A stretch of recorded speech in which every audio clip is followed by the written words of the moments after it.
Donald Trump posting on X late last night around 1 a.m., doubling down on eliminating income taxes in the United States. This is the second time he's done this. We're going to show you his post and the chart he's referencing. Also, the FBI releasing new footage of the infamous January 6th pipe bomber, the mysterious person they claim they still haven't identified or located. Now, just 2 weeks before Trump is sworn in, they decide to release new footage of this person. Where did this footage come from? We're going to show it to you. And the White House releasing a video yesterday causing major concern and confusion. The video is titled, "The Time to Move Forward is Now," showing and advertising why Americans should mask up. Very odd. We're going to show you that video too. But before we get started, thank you for liking and sharing these videos. It really helps out the channel. And consider subscribing so you don't miss these regular updates. Early this morning at 1 a.m. Eastern Time, Donald Trump posted on X, doubling down on his belief that American citizens should pay zero income taxes, something we firmly believe on this channel. I've explained this multiple times, and I'll do so again after we look at Trump's post. Trump was replying to Mark Andre, who posted an incredible chart showing how much revenue the U.S. government brought in annually from tariffs. Take a look at this. And the fact that an American president is highlighting this is something I never thought we'd see again. It's reasons like this that people hate Donald Trump so much. There are political forces that have spent decades transforming this country, and Trump's about to smash their progress into a million pieces. Look at this.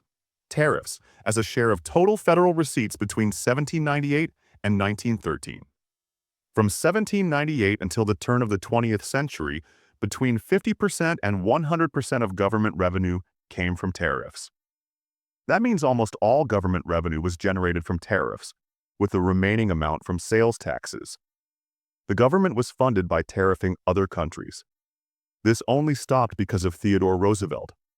One man, one president, changed the course of history, folks. Roosevelt did it in the worst possible way, with taxes.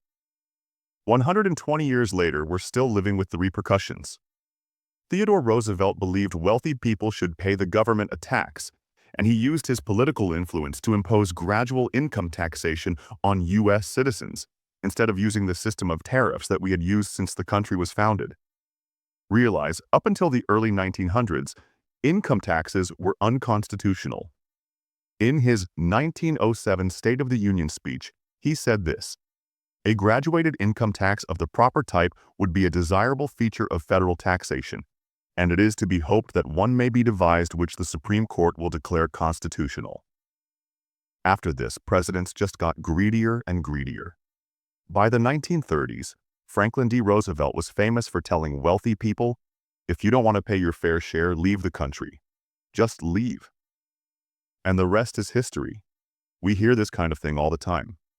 Bernie Sanders says it all the time. America was unique, folks. Nowhere else in the world could the government not impose income taxes on its people.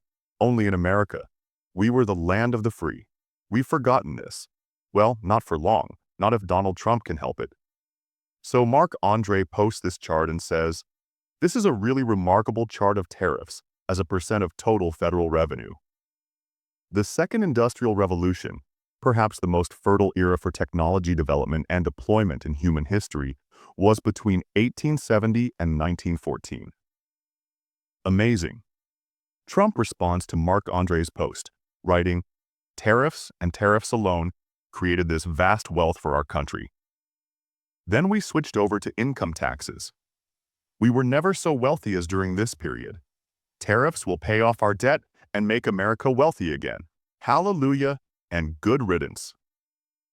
This is the second time Trump has hinted at switching us back to a tariff system over an income tax system. Income taxes are so backwards. We've just become accustomed to thinking that we owe the government money and that they can do whatever the hell they want with our money. Then, to top it off, states decide to rob us twice, taxing us again and using it for whatever they want. Think about it. Think about this for a minute, right? The federal government has been using our money, the money we pay them in taxes, and just giving it away. To Ukraine, for instance. $200 billion to Ukraine as a gift. Or if you live in California, your governor uses your money to pay the legal defense bills of illegal migrants fighting federal deportation. What? Think about that for a minute. How utterly backwards and irresponsible that is. We're paying these two parties money, right? The federal government and the state. And the feds are using our money to deport illegal migrants. Then, the state is using our money to prevent them from doing that. And if it wasn't for Donald Trump, this mind-numbing idiocy would just continue to get worse and compound on top of itself. And look, I wouldn't mind paying income taxes if they used our money responsibly, if we could see exactly what they were using it for, and it was for the benefit of all of us. But it can't. It never will. The 16th Amendment was the worst addition to the Constitution. It created a monster, a behemoth. It gave the federal government the ability to just take Americans' earnings, gave Washington undue, unchecked power, forcing us to fund this bloated federal bureaucracy. Let me know in the comments if you think we should repeal the 16th Amendment. Yes. In another story, the FBI just released new surveillance footage showing a completely different and new angle of the mysterious individual who planted the pipe bombs near the DNC and RNC on January 5th, only hours before the Capitol riot. Why did it take the FBI 4 years to release this footage? They claimed they had no new information for years. They stonewalled Congress for years about this. Now, only weeks before Trump is sworn in and Kash Patel is about to lead the FBI, they're releasing new information. Here's the new video they dropped on X, asking for the public's help, saying, "We need help to find this person who put the pipe bombs outside the DNC and RNC offices 4 years ago. If you have any information, call the FBI tip line." Here's my question, why? Why? After 4 years, release this now? I take this as a message, folks. They're sending a message. They say the person is 5 feet 7 inches tall. Here's another photo they released. And let's not forget that Congress just released bombshell findings about this pipe bomb investigation. Congress found the FBI was engaged in a massive cover-up. Listen to what Congressman Massey said last year to FBI Director Wray, and then I'll show you what their new report found. Because they just released this report. It's a bombshell report. And watch how nervous Director Wray looks when being asked specifically about the cell phone data. Watch this. From Kentucky is recognized for 5 minutes. I thank the chairman. Director Wray, in light of information provided to us about the FBI's investigation of the January 6th pipe bombs, in an interview with Assistant Director Stephen D'Antuono, Chairman Jordan and I sent you a letter a month ago. Some of the information that we found in that interview was that phone data that could have helped to identify the pipe bomber was corrupted, was unusable. He also wasn't sure who found or how the second bomb was found at the DNC. Do you know how the second bomb was found at the DNC? And when do you plan on answering our letter? Well, as to the letter, I will work with the department to make sure we can figure out what information we can provide. As you know, this is a very active, ongoing investigation, and there are some restrictions on that, but we will do our best. Yes, we can handle classified information, and we fund your department, and so you need to provide that. It's not, respectfully, it's not an issue of classification. It's an issue of commenting on ongoing criminal investigations, which is something that by longstanding department policy we are restricted in doing. And in fact, the last administration actually strengthened those policies partly because— That's not our policy, though, and we fund you, so let's move on. Do you know how the second pipe bomb— can you tell us how the second pipe bomb was found at the DNC? Again, I'm not going to get into that here. 900 days ago is when this happened, and you said you had total confidence we'd apprehend the subject. We've found video that looks like somebody, a passerby, miraculously found this pipe bomb at the DNC and then notified the police. Miraculously, I say, because it was at specifically the precise time to cause the maximum distraction from the events going on at the Capitol. Can you show this video that we have, please? I'd like to know if the director has seen this. This is somebody with a mask on, wearing a hat. They're walking in front of the DNC, which is out of the view on the right-hand side. You'll see him come into view. He goes to one police car. He goes to another police car. He's holding a backpack. He's got a mask on. He's talking to the police.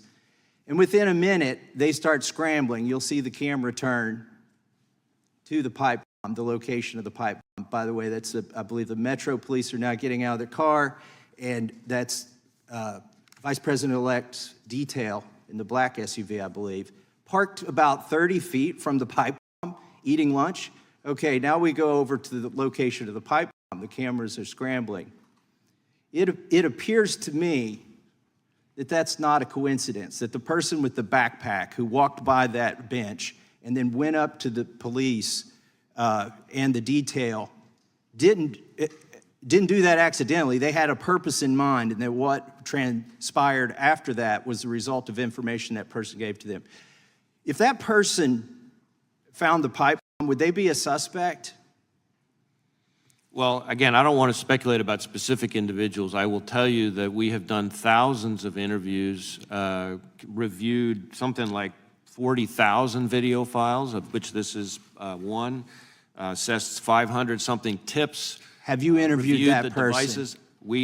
We have conducted all logical investigative steps and interviewed all logical individuals at this Then point. you need, it's 900 continuing- days. You need to tell us what you found, because we're finding stuff you haven't released into the public. Well, in a new report released by the House subcommittee, they determined that, quote, there is in fact conflicting information as to whether the FBI received corrupted cellular data from the major cell carriers. A former senior FBI official testified that major cell carrier companies provided corrupted cell data to the FBI and suggested that the corrupted data may have contained the identity of this pipe bomber.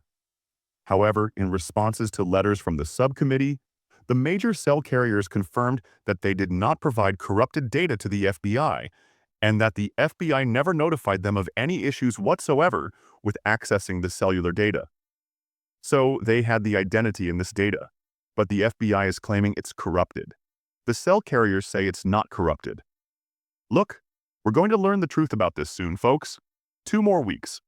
We need Kash Patel confirmed ASAP, and everything's going to come out. In another story, yesterday, on January 2nd, the White House released a video titled, "The Time to Move Forward Is Now," featuring masked Americans. This video is now going viral online, freaking people out. Why is the White House pushing mask propaganda all of a sudden? Some people are speculating it hints at reimposed mask mandates. Watch this. Why is the White House pushing mask propaganda all of a sudden? Some people speculating it hints at reimposed mask mandates. Watch this.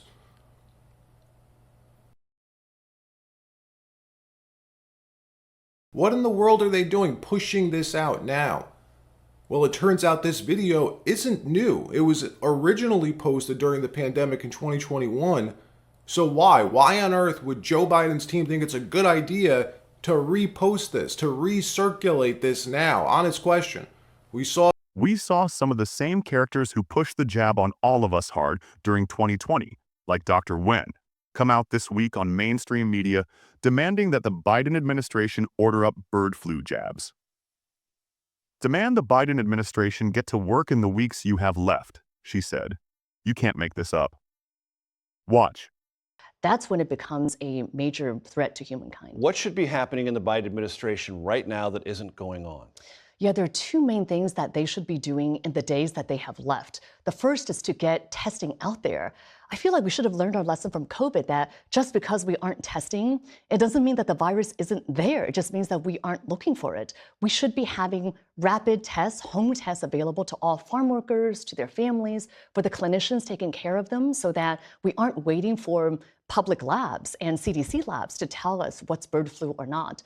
And the second very important thing is, this is not like the beginning of COVID where we were dealing with a new virus, we didn't have a vaccine. There actually is a vaccine developed already against H5N1. The Biden administration has contracted with manufacturers to make almost 5 million doses of the vaccine. However, they have not asked the FDA to authorize the vaccine. There's research done on it. They could get this authorized now and also get the vaccine out and to farm workers and to vulnerable people. I think that's the right approach, because we don't know what the Trump administration is going to be doing around bird flu. If they have people coming in with anti-vaccine stances, could they hold up vaccine authorization? If they don't want to know how much bird flu is out there, could they withhold testing? I mean, that's a possibility. And I think the Biden administration in the remaining days should get testing and vaccines widely available so that at least it empowers state and local health officials and clinicians to do the right thing for their patients. All right, that wraps up this episode. Like, subscribe, and we'll see you next time.